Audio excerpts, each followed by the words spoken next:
Ni mube maso bana b'Imana. Dore amasomo tugiye kuzirikanaho kuri wa kabiri tariki 25 Kanama 2020. Isomo rya mbere ni ryo mu ibaro ya kabiri Pawulo mutagatifu yandikiye Abanyetesaloniki, umutwe wa kabiri umurongo wa mbere kugeza kwa gatatu n'umurongo wa 14 kugeza kwa 17. Bavandimwe, kubyerekeye amaza y'umwami wacu Yezu Kristu no kubyerekeye uko tuzakoranira iruhande rwe, hari icyo twabasaba. Muramenye ntimugahagarike imitima vuba ngo muce igikuba mubitewe na bamwe biha kubemeza ko umunsi wa Nyagasani waba wageze, bitwaje ubuhanuzi batugerekaho n'andi magambo tutigeze tuvuga cyangwa se amabaruwa ngo twaba twaranditse. Rwose ntihazagire ubabeshya na busa. Ngicyo icyo yabatoreye ibigirishije inkuru nziza twamamaza kugira ngo muronke ikuzo ry'umwami wacu Yezu Kristu. None rero bavandimwe, nimukomere kandi mukomeze ubutagerura inyigisho z'uruhererekane twabagejejeho, ari mu magambo ari no mu nyandiko.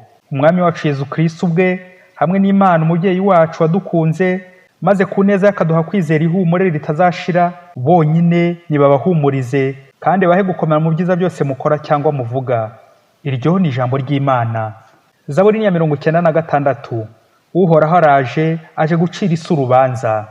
Ivanjili yanditswe na Matayo, umutwe wa 23, umurongo 23 kugeza kwa 26. Muri icyo gihe Yezu aravuga ati: nimwiyimbire bigisha amategeko n'abafarisayo b'indyarya, mwe mutanga igice cya 10 cy'isogi n'icy'imbwija n'ikinyabutongo, mwirengagije ingingo zikomeye z'amategeko, ubutabera, imbabazi no kutaryarya. Ngibyo ibyo mwakagombye gutunganya, mutirengagije n'ibindi. Mwabayobozi bahumye mwe, muminina umubu ariko mukamira bungura ingamiya. Nimwiyimbire bigisha amategeko n'abafarisayo b'indyarya, mwe musukura inkongoro n'imbeho inyuma gusa, naho imbere huzuye ubwambuzi n'ingeso mbi. Mufarisayo w'impumye, banza usukura inkongoro imbere, n'inyuma habonereho kuba hasukuye. Iyo ni ivanjili ntagatifu. Bana b'Imana, nimuhumure. Aya masomo y'uyu munsi aradufasha gutararukira inyigisho z'abayobe n'abatekamutwe mu ngingo igira iti twirinda abayobe. Ubukristo twabugeranya n'imbuto nziza ziryoha zeze ku giti kiba ku nzira, nuko babana bangiza bagahora bazitera imijugujugu n'amabuye ngo batange nyir'umurima kuzisarura. Ariko kubera abazamu babacungiye hafi, nubwo agatotsi gashobora kubiba, nuko buri gihe bagahora batesha babana. Byumvikane ko za mbuto iyo zagiye ziterwa amabuye n'imijugujugu, hari zimwe zigwa, izindi zikibwa, izindi zikabora, izindi zikangirika, n'izindi ntizigire icyo ziba kugeza ku isarura rya nyir'umurima. Abo bana bangiza ni nka babayobe, abahakanyi n'abatekamutwe bahinyura Imana, bashaka koreka imbaga ya Kristu, nyamara washoboye gukomera muri Kristu kabone nubwo yahura n'ibishuko, ibisitaza, ibigeragezo n'imitego y'umwanzi, ntacyaba kuko abari mu Mana. Mu isomo rya mbere, Pawulo nk'umuzamu mwiza w'ukwemera, gardien de la foi, arashaka gukebura abakristo b'i Tesaloniki ubwo hari abayobe bamwe bari badutse bakwiza ibihuha ku munsi w'igaruka rya Nyagasani wegereje, ariyo mperuka.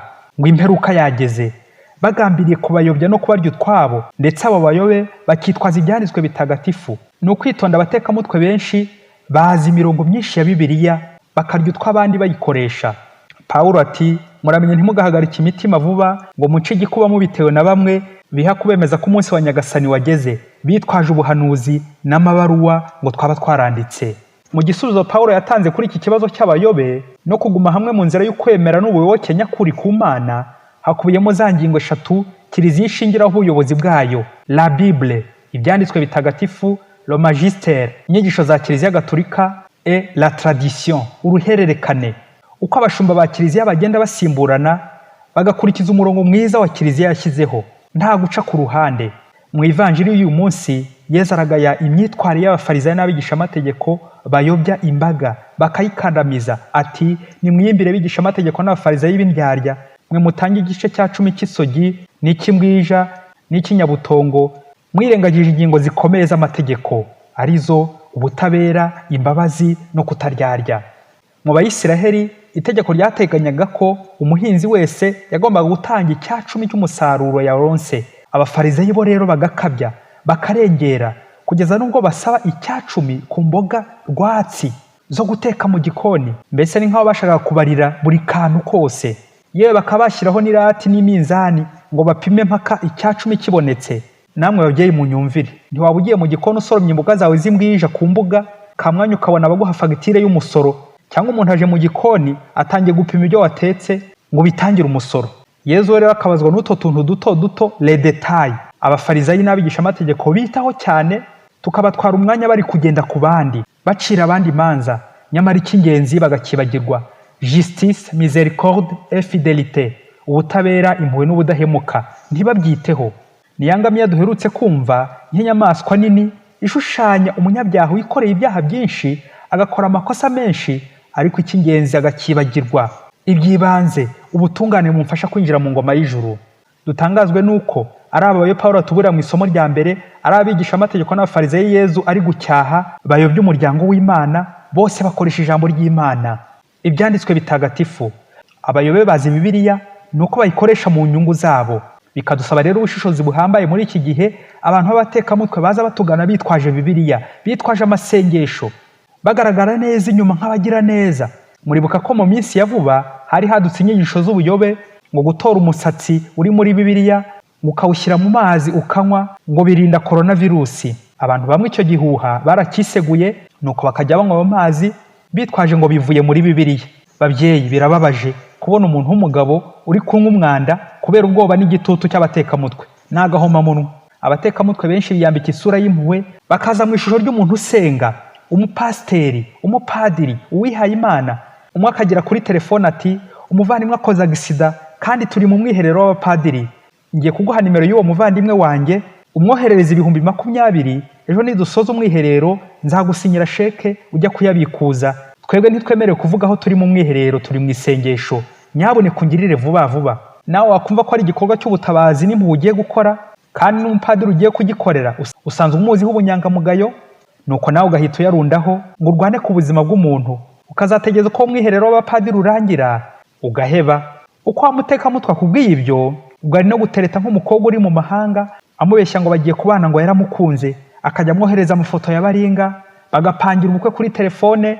Nuko umunsi w'ubukwe wegereje, yabona amaze kumukuraho urutubutse akazimira, agakuraho za telefone n'ibindi byose. Ngaho nawe mbwira, imyiteguro y'ubukwe yarabaye. Abatumirwa uzabahakanira ute? Amadeni wariye ngo ugiye gukora ubukwe uzayishyura iki? Abo wikuyeho ngo ntukire mu rwego rwabo uzabahinguka imbere ute? Bavandimwe, amafaranga abatekamutwe bakorera ni menshi cyane, ariko ntacyo abamarira. Bakomeza kuba abatekamutwe, ntibahaga, ntibanyurwa. Ngiyo ingaruka y'umuntu ugira nabi, nawe abaho nabi. Inyuma babona ari abantu beza bafite urugwiro, ariko imbere ari ibihubuzi n'indyarya. Bavandimwe, twirinde abantu baza baturyoshya, abatubuzi, babandi baza babeshya ngo twatsindiye miliyoni, bagashaka ko bagukuraho n'1,000. Abandi bati watsindiye akazi, none uzana imashini yawe tugushyiremo za porogaramu, kuwa mbere no gutangira akazi. Ubwo wajya muri rubanda rushukika bakaba bagutwaye ya mashini. Hari n'indi mitwe myinshi cyane yeze muri ibi bihe ishuka abana b'Imana. Babyeyi rero, ni ugushishoza bihambaye. Reka dusoreze ku ncamake y'ibyo amasomo yatubwiye mu bintu bitatu gatatu bingana 9. Niba ushaka kuyobora abandi ku Mana, kurikiza ubutabera, impuhwe n'ubudahemuka. Nihagira ushaka kuyobya uri umukristo, banza usuzume niba bishingiye kuri Kiliziya muri za ngingo 3 ishingiraho ubuyobozi bwayo: Bibiliya, inyigisho za Kiliziya n'uruhererekane. Hanyuma uzamere nk'umuhanga Sokrate wakundaga ukuri, bityo uje wese amugana akamunyuza mu tungirizo 3: 3 tamis de Socrate: bon, utile et vrai. Ese ibyo uvuga ni byiza, bifite akamaro, ni ukuri?